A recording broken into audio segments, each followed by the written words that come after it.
Hey anime lovers! Today I'm bringing you a brand new anime world full of martial arts, supernatural battles, and mind-blowing magical powers. The story is packed with epic legends, divine beings, and a hero whose destiny is about to shake the entire universe. So, let's dive right into it. Our story begins in a quiet village where a young boy is seen meditating inside his home. Suddenly, a radiant light bursts out of him and rises into the sky. Far away, Tang Zhang notices this mysterious glow. At that moment, he realizes that a new star has risen, meaning a new hero has been born. He quickly returns to his palace, troubled by the sudden change in fate.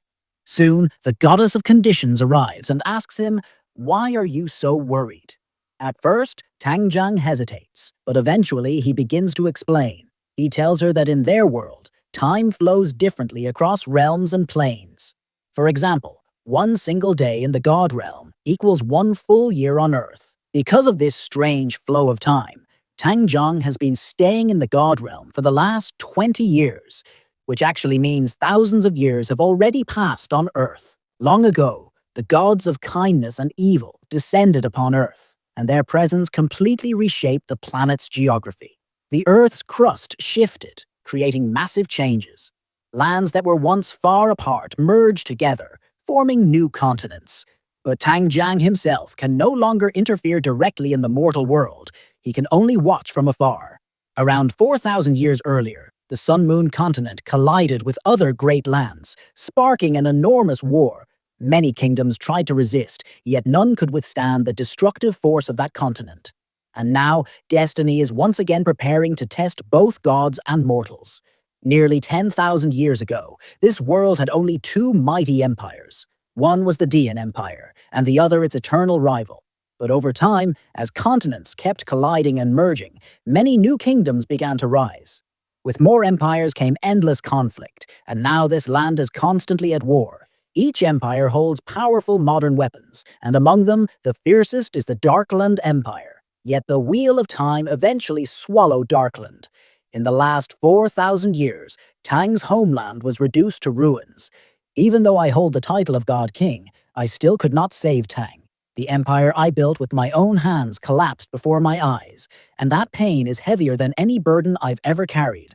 Jiabu, however, gently tells me not to blame myself. She reminds me that the timeline shattered because this world itself had evolved. After hearing this, Tang Shan understands and whispers, "It seems a new star has been born on both continents, and somehow destiny has tied him to me." I tried to look deeper into his fate, but the path was shrouded in mist. As a god king, Tang Shan can read anyone's destiny, but even for him, this vision remains unclear. Jiabu then recalls her parents often speaking about the two continents, and warns that something massive is about to unfold. The scene now shifts to Earth, on the Daula continent, where we arrive at the grand palace of the White Tiger clan.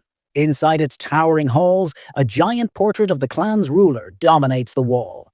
This land is known as Diu. From the early morning itself, the soldiers of this kingdom are already preparing. The soldiers of Diu are assigned to constant patrolling, guarding every corner of the palace. During their patrol, they suddenly spot a young boy walking toward the palace gates. At first, the soldiers don't recognize him. Angrily, they demand, "Who are you? How dare you enter the royal grounds of Diu?" But as they look closer, shock fills their eyes. They realize this boy is none other than the young master of the Diu royal family. Yet the boy's expression is cold. With determination, he declares, "From today onwards, I abandon the name given to me. From now on, I will only carry the name of my mother." The soldiers, confused and worried, stop him. "Young master, do you wish to leave the palace? Are you insane? Do you not know who the lord of this land is? Do you not understand how powerful he truly is?" The boy clenches his fists and replies bitterly, "I don't care about his power. All I know is that he is a filthy, corrupt man." In a sudden burst of rage, he unleashes his ice spirit technique, striking down the two soldiers. Before they can react, the boy escapes into the distance, leaving the guards frozen in shock. One soldier mutters, "Where did the young master go?" But the other quickly warns him, "Don't ever call him young master out loud again. If the queen hears you, she'll have your head cut off without hesitation." The truth is, no one really knows the boy's origin. The scene now shifts back to the Tube of Dew, the king himself, who is returning with his soldiers. His face shows signs of worry, deep in thought. Suddenly, for a brief moment, he catches a glimpse of someone familiar. He blinks, looks again, but the figure has vanished. Unbeknownst to him, the boy is hiding behind a tree, silently watching. As he hides, his mind drifts into painful memories of the past. He remembers how the queen once mistreated both him and his mother. The so-called empress had driven them out of the palace, forcing them to live in a broken, abandoned hut at the edge of the city. Their lives turned into nothing short of misery. They were denied proper food, clean water, and even basic dignity. For society, they were treated like outcasts. Years of malnutrition weakened his mother, and one day she finally collapsed. On her deathbed, with her fading breath, she called her son close. Through tears, she whispered, "You are the son of the White Tiger King, the true heir of Dew. Take this dagger, the White Tiger Dagger. Keep it with you always and live your life with courage and honor. Promise me, you will rise above this suffering." With those final words, her eyes closed forever. The boy cried endlessly, holding his mother tightly as her soul departed. That moment carved an unshakable resolve in his heart. When he turned 10, he swore an oath. "I will leave this cursed palace. I will obtain the soul drink. I will become the greatest soul master the world has ever seen. No matter if it takes 20 years or even 50 years, I will clear my mother's name and make the world remember her as a noble woman." He flees toward the legendary Starfall Forest. This is the first step of his long journey to strength and redemption. Days later, he finally approaches the edge of the Starfall Forest, the largest and most dangerous jungle in the continent. Clutching a worn-out map, he studies the area carefully. His goal is clear: to obtain a soul ring. With just one soul ring, he can step forward from being a soul warrior to becoming a soul master. That single breakthrough could change his destiny forever. But his journey is not easy. His water supply runs dry, forcing him to find a nearby pond. He kneels down, fills his flask, and even starts fishing to regain his strength. Using a simple wooden spear he crafted himself, he launches it into the water. With sharp precision, 2 fish leap into the air, caught perfectly on the spear. As he roasts the fish over a small fire, he stares at the white tiger dagger his mother left behind. Why did she tell me I am his son? Why would she link me to that man?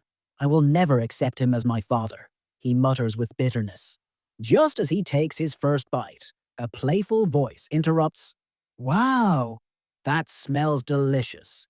Are you planning to eat it all by yourself?" He looks up to see a cheerful girl standing nearby, her eyes sparkling with excitement. Smiling shyly, he replies, "If you want some, you can have it. For free." Without hesitation, the girl grabs a piece and starts eating.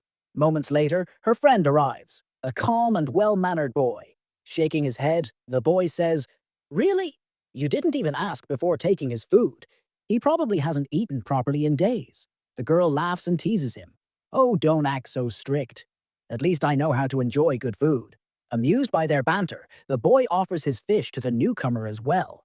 But the polite young man refuses at first. "No, you eat first. If there's any left, then we'll share." They exchange introductions. The cheerful girl introduces herself as Tia, and the gentleman beside her as Bibi. The outcast boy quietly shares his own name, Hua Yu. To their surprise, Tia enjoys the simple roasted fish so much that she jumps up happily, her energy lighting up the forest like the morning sun. At just 15 or 16 years old, she carries the pure spirit of youth, carefree, lively, and untamed. And thus, deep within Starfall Forest, a fateful bond between 3 strangers begins to take shape.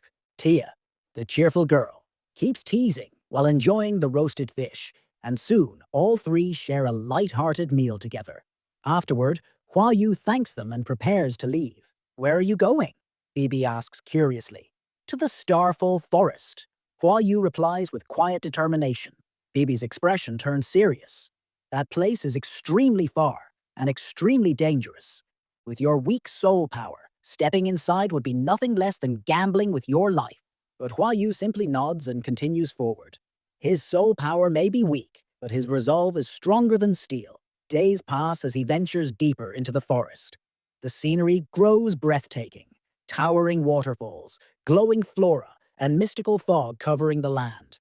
But the deeper he goes, the more dangerous it becomes. Suddenly, he senses movement behind him. Before he can react, a massive battle baboon leaps from the trees, roaring as it charges straight at him. Hua Yu tries to dodge, but the beast is relentless, tearing through the forest in fury. With its razor-sharp fangs, it snaps at him, forcing him to draw the white tiger dagger. The blade glows faintly, and he just manages to block the attack. The baboon slams him into the ground, its strength overwhelming. Struggling, Hua Yu counters with a burst of ice spirit energy, freezing part of the beast's arm. Enraged, the baboon smashes him back, nearly knocking the breath out of him. Cornered, bleeding and exhausted, Hua Yu refuses to give up. Summoning the last of his strength, he thrusts the dagger into the beast's chest. The baboon lets out a final roar before collapsing, its life fading into silence. From the beast's body emerges a faint, glowing soul ring. Hua Yu's eyes widen. This is the chance he has been waiting for, the key to becoming a true soul master. But as he sits weakly against a tree, he realizes his body is not yet strong enough to absorb it. His vision blurs, his breathing slows. And then, before he can attempt it, another shadow emerges from the forest. A chilling, icy aura spreads across the ground. Crawling toward him is a terrifying, ice-worm spirit beast, radiating frost so intense that Hua Yu's body begins to freeze on the spot. The screen fades to black. This is where episode 1 ends. Hua Yu's journey to becoming a soul master has just begun. How will he survive against the ice worm beast? And if you loved the anime, then subscribe for the next episode. Thank you.